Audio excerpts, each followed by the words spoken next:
Welcome to 99 TV. నేను బ్రహ్మనాయుడు. సంచలనం రేపిన railway Koduru MLA అరవ శ్రీధర్ వ్యవహారానికి సంబంధించి లేటెస్ట్గా ఎవరైతే వీణా ఉన్నారో ఒక వీడియో రిలీజ్ చేశారు. ఆ వీడియోలో చాలా క్లియర్గా ఆవిడ చెప్తూ ఉన్నారు, జనసేన పార్టీకి ఈ వ్యవహారానికి సంబంధం లేదు.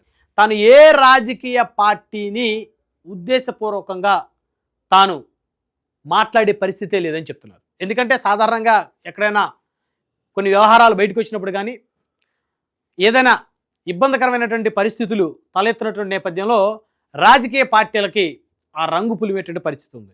సో ఇప్పుడు అదేవిధంగా ఎమ్మెల్యే అరవ శ్రీధర్ వీణా మధ్య జరిగినటువంటి సంభాషణ కానీ వారి మధ్య నడుస్తున్నటువంటి వ్యవహారం కానీ పూర్తిగా జనసేనకి అంటకట్టి మాట్లాడుతున్నటువంటి అపోజిషన్ పార్టీలకు సంబంధించినటువంటి వారికి ఒక మెసేజ్ ఇచ్చారు వీణా. ఆవిడేం మాట్లాడారు ఒకసారి విందాం. ఫస్ట్ నేను ఒక విషయం క్లారిఫై చేయాలనుకుంటున్నా, చాలా పెద్ద విషయం క్లారిఫై చేయాలనుకుంటున్నాను. వాట్ అంటే ఇది నా సమస్య, ఇది నా పర్సనల్ సమస్య, వ్యక్తిగత సమస్య, నాకు శ్రీధర్కి మధ్య, శ్రీధర్ అనే ఒక మనిషి మధ్య, and that is it. No party is involving. YCP వాళ్ళు కానీ ఏ పార్టీ వాళ్ళు కానీ నాకు డబ్బులు ఇచ్చి ఇది చెయ్యమ్మా, ఒకరిని ఇరికిచ్చమ్మా అని చెప్పేసి నాకు ఏ పార్టీ వాళ్ళు ఎటువంటి డబ్బులు ఇవ్వలేదు, ఎటువంటి ప్రొవోక్ చేయలేదు. ఇది ప్యూర్లీ నాకు శ్రీధర్కి మధ్య జరిగింది. పార్టీని ఇన్వాల్వ్ చేయట్లేదు నేను, అతను ఆక్యుపేషన్ అది. ఇప్పుడు వీణా అంటే జూనియర్ అసిస్టెంట్ గ్రామ పంచాయత్ ఆఫీస్ అన్నట్టు, Sridhar MLA Janasena, that is it. అక్కడ అతని పేరు జనసేన అనేసి వస్తుంది తప్ప జనసేన తప్పు కాదు. జనసేనది ఎలా తప్పు అవుతుందండి? ఒక మనిషి చేస్తే. వినరా, జనసేనది తప్పు కాదని చాలా క్లియర్గా ఆవిడతో ఆవిడే చెప్తా ఉంది. అతను ఆ పార్టీలో ఎమ్మెల్యేగా ఉన్నారు, అతను వ్యక్తిగతంగా అతనికి నాకు మధ్య నడిచినటువంటి వ్యవహారం ఇది ఆవిడ చెప్పేటువంటి దాంట్లో అర్థం. అంతేగాని దానికి జనసేన పార్టీకో జన సైనికులకో జనసేన అధినేతకో సంబంధం ఉండదు. ఎందుకంటే చాలామంది వ్యవహారాలు బయటికి రానంత వరకు అందరూ కూడా శుద్ధపూసలానే ఉంటారు. ఏదైనా కొన్ని వ్యవహారాలు మరి ఇద్దరు వ్యక్తుల మధ్య బెడిసికొట్టి బయటకు వచ్చిన తర్వాత అవి రకరకాలుగా రూపాంతరం చెందుతాయి, అది అందరూ తెలిసిన అంశమే. సో ఇక్కడ తాను బాధితురాలు నేను చెప్తేనే చాలా క్లియర్గా చెప్పారు, ఇది నేను రాజకీయ పార్టీలకి ఆపాదించటం లేదు. సో జనసేన పార్టీకి నా వ్యవహారానికి సంబంధం లేదు. నేను ఒక జూనియర్ అసిస్టెంట్గా పంచాయతీరాజ్లో పనిచేస్తా ఉన్నాను శాఖలో, తాను ఎమ్మెల్యేగా ఉన్నారు, జనసేన పార్టీలో ఉన్నారు. ఇది మా మధ్య జరిగినటువంటి వ్యవహారమే కానీ పార్టీకి సంబంధం లేదని క్లియర్గా చెప్తున్నారు ఆవిడ. వినండి. ఇంకా జనసేన కూడా తెలియకుండా చేస్తే అది జనసేన తప్పెలా అవుతుందండి? పవన్ కళ్యాణ్ గారి తప్పెందుకు అవుతుంది? పవన్ కళ్యాణ్ గారిని ఎందుకు నిందిస్తారు? అది నేను చెప్పలేదే నిందించమని చెప్పి. నేను ఎవరికి వకాలత్ కూడా ఇవ్వలేదు. సో ఇది ప్యూర్లీ పర్సనల్ ఇష్యూ, లీగల్ గా వెళ్తున్న ఒక పర్సనల్ ఇష్యూ. నేను క్లారిటీ ఇద్దాం అనుకుంటున్నాను, అందుకే ఈ వీడియో చేస్తున్నాను. ప్రత్యేకంగా అన్ని రాజకీయ పార్టీ వాళ్ళకి, రూలింగ్ పార్టీ వాళ్ళకి, అపోజిషన్ పార్టీ వాళ్ళకి, ఇది ప్యూర్లీ ఒక personal issue between a men and women. చాలా క్లియర్గా చెప్తూ ఉన్నారు ఆవిడ. జనసేన పార్టీకి ఈ అంశాన్ని ఎవరు ఆపాదించవద్దని చెప్తున్నారు, తాను కూడా ఆపాదించనని చెప్తున్నారు. కేవలం శ్రీధర్కి తనకే మధ్య జరిగినటువంటి వ్యవహారం అనేది ఆవిడ స్పష్టంగా చెప్తూ ఉన్నారు. ఎందుకంటే ఎక్కడైనా ఒక కార్యకర్త తప్పు చేస్తే ఆ పార్టీ అధినేత ఆ కార్యకర్తతో ఆ తప్పు చేయించాడని మాట్లాడటం అనేది అత్యంత హేయమైనటువంటి చర్య. సో ఎక్కడైనా ఒక నాయకుడు తప్పు చేస్తే అధినేతకు సంబంధం ఉంది అనుకోవటం అది హేయమైన చర్య. ఎందుకంటే పార్టీ అధినేత పార్టీ కార్యకర్తల్లో ఎమ్మెల్యేలను వారు ఏం చేస్తున్నారు, వారి ఇంట్లో ఏం చేసుకుంటున్నారు, వాళ్ళు పర్సనల్గా ఏం చేస్తారు అనేది ఎవ్వరు మానిటరింగ్ చేయలేరు ఈ దేశంలోనే, ఈ ప్రపంచంలోనే. ఏ రాజకీయ పార్టీ అయినా ఆ పార్టీలో ఉన్నటువంటి సభ్యుల మీద కానీ వ్యక్తుల మీద కానీ అది వారి వారి వ్యక్తిగతమైనటువంటి వ్యవహారాలు.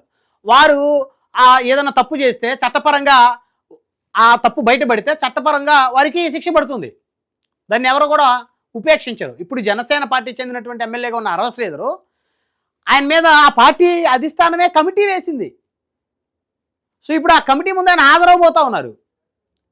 ఆయన చెప్పినటువంటి అంశాలు కనుక ఆ కమిటీ సాటిస్ఫై అవ్వకపోతే ఆయన వివరణ, ఆయన తప్పు చేశాడని ఆ కమిటీ నిర్ధారిస్తే ఖచ్చితంగా సస్పెండ్ చేస్తారు ఆ పార్టీ అధిష్టానం, అందులో ఎలాంటి డౌట్ లేదు. సో కాబట్టి గతంలో ఏం జరిగింది, గత పార్టీలు అధికారంలో ఉన్నప్పుడు అసలు ఎన్ని వ్యవహారాలు బయటకు వచ్చినా కనీసం కన్నెత్తి కూడా చూసిన పరిస్థితి లేదు. పబ్లిక్గా జరుగుతూ ఉన్నా కూడా అన్ని మీడియా వ్యవస్థలు గగ్గోలు పెడుతున్నా, ప్రతిపక్షాలు గొడవ చేస్తున్నా కూడా గత ప్రభుత్వ పాలకులు కనీసం మేము కమిటీ వేస్తున్నాము, ఆ ఏం జరిగిందో తెలుసుకుందాం అనుకుంటున్నాము అనేటువంటి ప్రయత్నం కూడా చెయ్యలేదు. సో కానీ ఇక్కడ చేస్తున్నారు, అందులో డౌట్ లేదు. ఇక్కడ మన గతంలో కూడా చెప్పాం, ఎవడు చెప్పే నిజమా అబద్ధమా, శ్రీధర్ ఎమ్మెల్యే అరవ శ్రీధర్కి ఈవిడికి మధ్య అసలు ఏంటి, ఏం జరిగింది, ఎవరిది తప్పు, ఇద్దరు అంగీకారంతోనే 1.5 పాటు వీళ్ళిద్దరూ కూడా కన్వర్జేషన్ కొనసాగించుకున్నారా, లేదా నిజంగా ఏమైనా ఎమ్మెల్యే అరవ శ్రీధర్ లొంగ తీసుకున్నాడా, లేదా ఎమ్మెల్యే అరవ శ్రీధర్నే ఏవడ లొంగ తీసుకుందా అనేటువంటివి ఖచ్చితంగా మరికొద్ది రోజుల్లో బయటకు వస్తాయి, అందులో ఎలాంటి డౌట్ లేదు. అరవ శ్రీధర్ తప్పు చేస్తే అరవ శ్రీధర్ శిక్ష పడుతుంది, వీణా తప్పు చేస్తే వీణాకు శిక్ష పడుతుంది, ఇద్దరు కలిసి తప్పు చేస్తే ఇద్దరు ఖచ్చితంగా శిక్ష అనుభవించాల్సిందే చట్ట ప్రకారం. కాబట్టి ఈ వ్యవహారంలో జనసేన పార్టీని లాగొద్దు అని చెప్పేసి బాధితురాలని చెబుతున్నటువంటి రైల్వే కోడూరు వీణ, జూనియర్ అసిస్టెంట్గా పంచాయతీరాజ్ శాఖలో ఉన్నటువంటి వీణ చెప్తా ఉన్నారు, రాజకీయ పార్టీలని దయచేసి విన్నవించుకుంటా ఉన్నారు, రాజకీయం చేయొద్దు, రాజకీయ పార్టీలు మీరు అనవసరంగా హడావిడి చేయొద్దు, అపోజిషన్ కూడా చెప్తున్నారు. సో దీన్ని జనసేనకి పవన్ కళ్యాణ్ గారికి ఆపాదించొద్దు, అరవ శ్రీధర్ మీద నా పోరాటం అని చెప్పేసి చెప్తా ఉన్నారు. సో కాబట్టి ఆయన్ని విచారణ కమిటీ విచారించిన తర్వాత వాస్తవాలు బయటకు వచ్చిన తర్వాత ఖచ్చితంగా ఎవరైనా సరే తప్పుకి బాధ్యులు అవ్వాల్సిందే, అందులో ఎలాంటి డౌట్ లేదు. సో అదేవిధంగా ఆవిడ మరొక మాట కూడా చెప్పారు, నా వెనక వైఎస్ఆర్సీపీ లేదని చెప్పారు. సో కాబట్టి ఇది వైసీపీ వెనక నుంచి గేమ్ ఆడిస్తుందా అనేటువంటివి కూడా కూటమి నాయకులు మాట్లాడకూడదు, క్లియర్.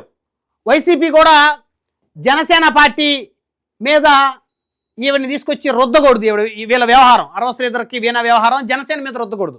ఎందుకంటే కొన్ని లక్షల మంది జన సైనికుల కష్టం. సో కాబట్టి ఆ కష్టం ఎవరు పాలో కాకూడదు. కాబట్టి నిజానిజాలు వాస్తవాలు బయటకు వచ్చేంత వరకు కూడా ఒక పార్టీ మరొక పార్టీ మీద బురద జల్లుకోకుండా, ఆడపిల్లకు చెందినటువంటి వ్యవహారం కాబట్టి దీన్ని పెద్ద ఎత్తున ఇంకా సమాజంలో ఏ సమస్యలు లేనట్టు, రాష్ట్రంలో దేశంలో ఏ సమస్యలు లేనట్టు ఇదే సమస్యను తీసుకొని ప్రతిపక్షాలు మరి వాస్తవాలు బయటకు వచ్చేంత వరకు ఓపిక పట్టాల్సిన అవసరం ఉంది. వాస్తవాలు బయటకు వచ్చిన తర్వాత ప్రభుత్వం న్యాయం చేయకపోతే ప్రతిపక్షాలు ప్రశ్నించి వచ్చేది, అందులో తప్పేం లేదు. కాబట్టి ఇక్కడ రాజకీయ పార్టీలకి ఆపాదించొద్దు, రాజకీయ పార్టీలకి ఈ వ్యవహారాన్ని ముడిపెట్టొద్దు అని చెప్పేసి మరి రైల్వే కోడూరు వీణ చెప్తా ఉన్నారు.